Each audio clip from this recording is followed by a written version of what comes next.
الحمد للہ وکفا وسلام علی عبادہ الذین اصطفیٰ اما بعد۔ صحابہ رضی اللہ تعالیٰ عنہم اجمعین کو مختلف سوالات درپیش ہوتے تھے، مختلف باتیں ہوتی تھیں جن سے متعلق ان کو پوچھنا ہوتا تھا۔ کوئی بات سمجھ نہیں آتی تھی تو وہ نبی علیہ الصلوۃ والسلام کی خدمت میں جاتے تھے اور اللہ کے محبوب صلی اللہ علیہ وسلم سے سوال کر لیا کرتے تھے، اور نبی علیہ الصلوۃ والسلام ان کو اس کا جواب یا تو خود سمجھا دیا کرتے تھے یا اس کا جواب وحی کا انتظار اس کے جواب میں فرمایا کرتے تھے، اور جو وحی آ جاتی تھی وہ وحی نبی علیہ الصلوۃ والسلام صحابہ کو سنا دیا کرتے تھے۔ تو قرآن کریم میں بہت سارے سوالات کا ذکر ہے کہ جو سوالات صحابہ رضی اللہ تعالیٰ عنہم اجمعین نے نبی علیہ الصلوۃ والسلام سے کیے اور ان کے جواب اللہ رب العزت نے ارشاد فرمائے۔ ان میں سے ایک سوال گزشتہ روز ہوا تھا کہ صحابہ نے سوال کیا تھا یسألونک ماذا ينفقون، اے اللہ کے محبوب صلی اللہ علیہ وسلم آپ ہمیں بتائیے کہ ہم اپنا مال کہاں پر خرچ کریں۔ تو اللہ رب العزت نے اس کا جواب دے دیا کہ سب سے پہلا حق تمہارے والدین کا ہے، پھر رشتہ داروں کا، پھر یتیموں کا، پھر مسکینوں کا۔ تو وہ ترتیب گزشتہ روز گزر گئی۔ اب ایک اور سوال تھا، اور اس سوال کا ایک خاص پس منظر ہے۔ پس منظر یہ ہے کہ مکہ مکرمہ کے اندر ایک محلے کے اندر بعض مشرکین مکہ نے بعض صحابہ کے اوپر حملہ کیا اور حملہ کر کے ان کے اوپر ظلم و ستم ڈھانا شروع کر دیا۔ نبی علیہ الصلوۃ والسلام کو اس کی اطلاع ہوئی تو اللہ کے محبوب صلی اللہ علیہ وسلم نے اپنے پھوپھی زاد بھائی حضرت عبداللہ ابن جحش رضی اللہ تعالیٰ عنہ کو امیر لشکر بنا کر چند صحابہ کی ساتھ روانہ کیا کہ تم وہاں پر جاؤ اور اس فتنے کو ختم کرو اور اس مسئلے کو وہاں سے حل کر کے واپس آؤ۔ اگر ضرورت پڑے لڑائی کرنے کی تو لڑائی کرو، اگر ضرورت نہ پڑے لڑائی کرنے کی، ویسی افہام تفہیم سے بات ہو جائے تو اس کو ویسے ہی ختم کر لو۔ تو عبداللہ ابن جحش رضی اللہ تعالیٰ عنہ صحابہ کے لشکر کو لے کر وہاں پہنچے۔ یہ مہینہ تھا جمادی الاخری کا، اور جمادی الاخری کی 28ویں رات تھی۔ یہ وہاں پر پہنچے اور انہوں نے وہاں پر جا کر دونوں طرف کے گروہوں کے لوگوں کو، مسلمانوں کو بھی اور مشرکین کو بھی جمع کیا، اور جمع کر کے ان کو بات سمجھائی کہ تم آپس میں کیوں لڑ رہے ہو۔ جب انہوں نے بات سمجھانے کی کوشش کی تو مشرکین اس بات پر مشتعل ہو گئے، غصے میں آ گئے، اور اشتعال انگیزی میں انہوں نے بات کی کہ ہمارا محلے والوں کا آپس کا معاملہ ہے، تم کون ہوتے ہو باہر کے لوگ، آؤ اور آ کے ہمارے ساتھ لڑائی کرو، ہم سے بات چیت کرو، ہمارے درمیان صلح کراؤ، تم اس معاملے میں کون ہو تو بیچ میں پھڈا ڈالنے والے۔ اب یہ جو بات تھی یہ بہت زیادہ بڑھ گئی، اور بات اتنی بڑی کہ لڑائی کی نوبت آ گئی۔ چنانچہ 29 جمادی الاخری کی صبح کو مسلمانوں کی اور مشرکین کی لڑائی شروع ہو گئی۔ اب جب یہ لڑائی شروع ہوئی تو اس کے اندر جو مشرکین کا سردار تھا یہ مسلمانوں کے ہاتھ آیا۔ جس وقت پہ ہاتھ آیا مغرب کی نماز کا وقت مکمل ہو چکا تھا، یعنی سورج طلوع ہو چکا تھا، مغرب کے بعد کا وقت شروع ہو چکا تھا، اور وہ جو مہینہ تھا وہ 29 کا مہینہ تھا، گویا چاند نظر آ گیا، اور اب جمادی الاخری مکمل ہو کے رجب کا مہینہ شروع ہو گیا۔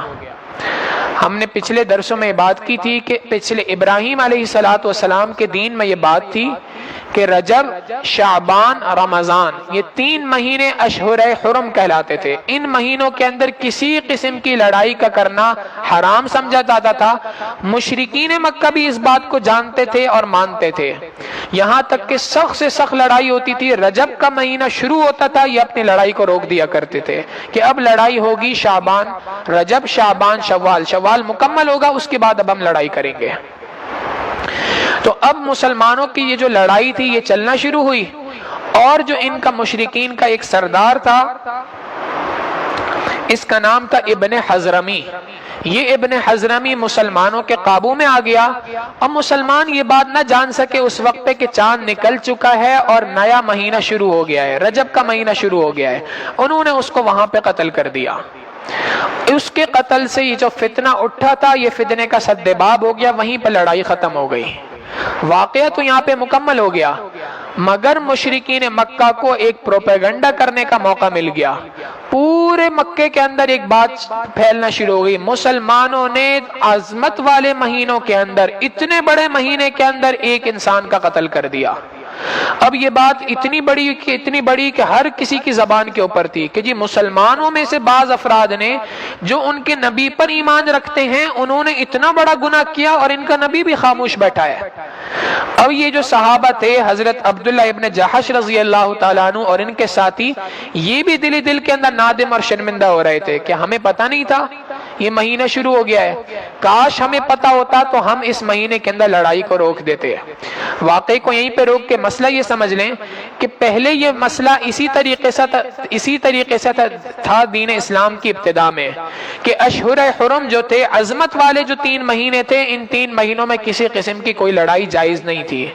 مگر بعد میں اللہ تعالیٰ نے اس حکم کو منسوخ فرما دیا اور اب اگر کوئی جہاد چل رہا ہو اور کوئی جہاد ان مہینوں کے اندر بھی کر رہا ہو تو اس کا جہاد کرنا جائز ہے، اس میں کوئی حرج نہیں ہے.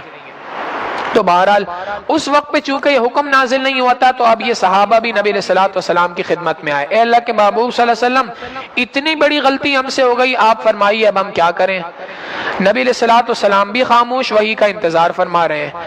اللہ رب العزت نے آیات کو نازل فرمایا. اللہ رب العزت فرماتے ہیں یسألونک عن الشہر الحرام قتال فیہ.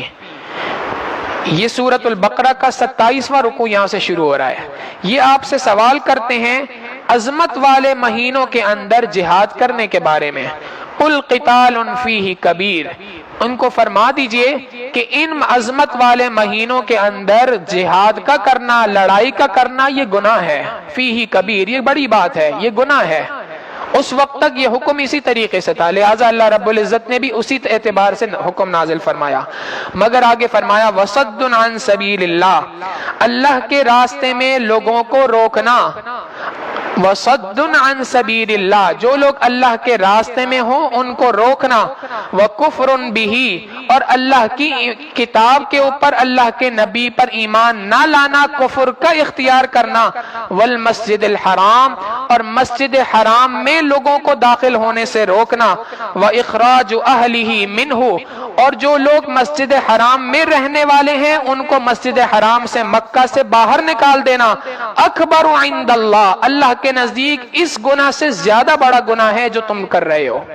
یعنی اشہر حرم کے اندر لڑائی تو کی ہے، یہ ایک غلطی ہو گئی ہے، ٹھیک ہے کہ یہ غلطی ہے، ایک گناہ ہے، مگر اس کے مقابلے میں اے مشرکین مکہ جن گناہوں کا تم ارتکاب کر رہے ہو، کون کون سے گناہ؟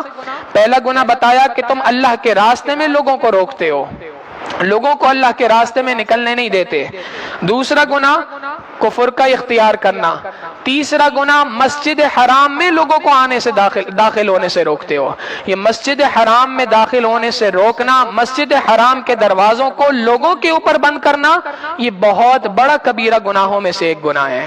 دوسری جگہ پہ اللہ رب العزت 10ویں بارے میں ارشاد فرماتے ہیں وَمَا لَهُمْ أَلَّا يُعَذِّبَهُمُ اللَّهُ وَهُمْ يَصُدُّونَ عَنِ الْمَسْجِدِ الْحَرَامِ، ان پر عذاب اللہ کا کیوں نہ آئے؟ ان کا حال یہ ہے کہ یہ اللہ کی مسجد کے اندر، مسجد حرام کے اندر آنے سے لوگوں کو روکتے ہیں. جو لوگ مسجد حرام میں آنے سے اللہ کے بندوں کو روکتے ہیں، مسجد حرام کے دروازوں کو بند کریں گے، اللہ کا عذاب ان پر کیوں نہ آئے؟ آج ہم یہ سمجھ رہے ہیں کہ وبا آئی ہے تو ہم مسجد حرام کے دروازے بند کر دیں لوگوں کے اوپر، مساجد کے دروازے بند کر دیں گے تو یہ وبا ختم ہو جائے گی. اور اللہ فرما رہے ہیں کہ اگر تم مسجد حرام کے دروازے بند کرو گے تو تم پہ عذاب کیوں نہیں آئے گا؟ تو یہ چھوٹا گناہ نہیں ہے، یہ بہت بڑی بات ہے، بہت بڑا گناہ ہے کہ مسجد حرام کے دروازوں کو بند کیا جائے امت کے اوپر.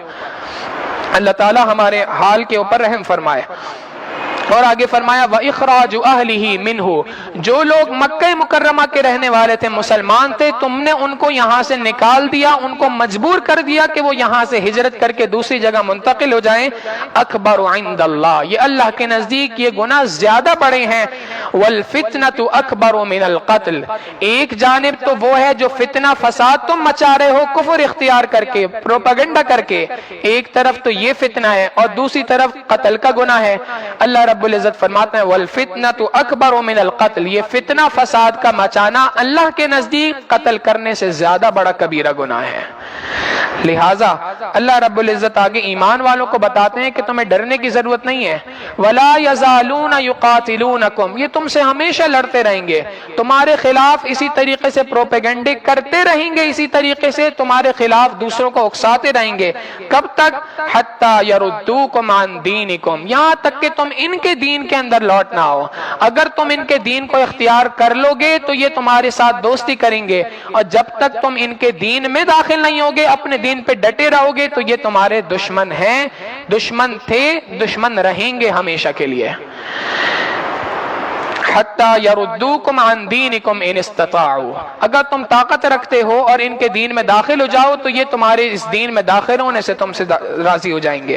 اور اللہ تعالیٰ فرماتے ہیں کہ اگر تم ان کے دین میں داخل ہو گئے، وَمَنْ يَرْتَدِدْ مِنْكُمْ عَنْ دِينِهِ، جو کوئی شخص بھی مرتد ہو جائے، دین اسلام سے پھر جائے، اپنے دین سے پھر جائے، فَيَمُتْ، اس حال میں اس کی موت آ جائے کہ وَهُوَ كَافِرٌ، وہ کافر تھا، دین اسلام سے پھر چکا ہے، فَأُولَئِكَ حَبِطَتْ اعمالهم فی الدنیا والآخرہ، اللہ رب العزت ایسے بندے کے دنیا اور آخرت کے تمام اعمالوں کو ضائع فرما دیتے ہیں.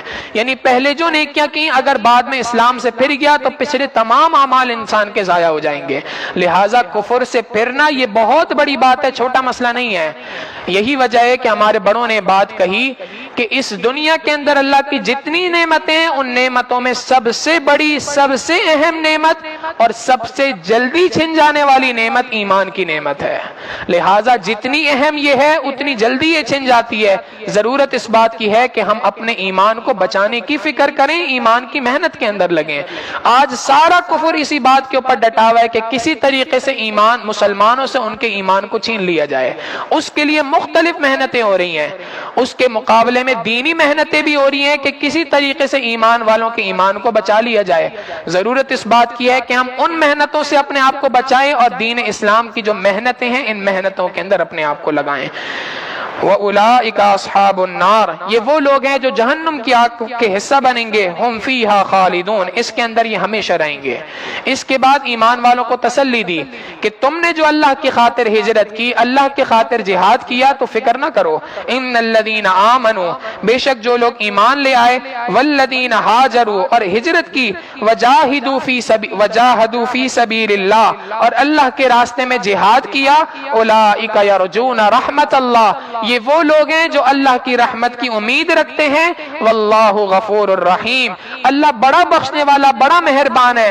تم نے غلطی سے اس مہینے کے اندر ایک آدمی کو قتل کیا تھا، جان بوجھ کے نہیں کیا تھا، اللہ تمہاری اس غلطی کو معاف کر دے گا. صحابہ سے جہاں کہیں کوئی غلطی ہوئی اور اللہ نے کتاب کے اندر، اب قرآن کریم کے اندر اس غلطی کو ذکر کیا، ساتھ ہی فوراً اسٹیمپ لگا دی کہ میرے بندوں، میں نے تمہاری اس غلطی کو معاف کر دیا. تمہاری اس غلطی کا ہونا تمہاری اپنی وجہ سے نہیں تھا، یہ غلطی تم سے ہوئی نہیں ہے بلکہ تم سے غلطی کروائی گئی ہے. آنے والی امت کو ان مسائل کے بارے میں پتہ چلے. اللہ رب العزت ہمیں قرآن کریم کے ان احکامات کو سمجھنے کی توفیق عطا فرمائے اور اس کے مطابق عمل کرنے کی توفیق عطا فرمائے. وآخر دعوانا ان الحمد للہ رب العالمین. سبحان رب جلال الوہاب. اللہم صلی علی سیدنا محمد وعلی آل سیدنا محمد وبارک وسلم. ربنا ظلمنا انفسنا وإن لم تغفر لنا وترحمنا لنكونن من الخاسرین. اللہم لا مانع لما اعطیت ولا معطی لما منعت ولا ينفع ذا الجد منک الجد. وصلی اللہ تعالی علی حبیبہ سیدنا محمد وآلہ واصحابہ اجمعین برحمتک یا ارحم الراحمین.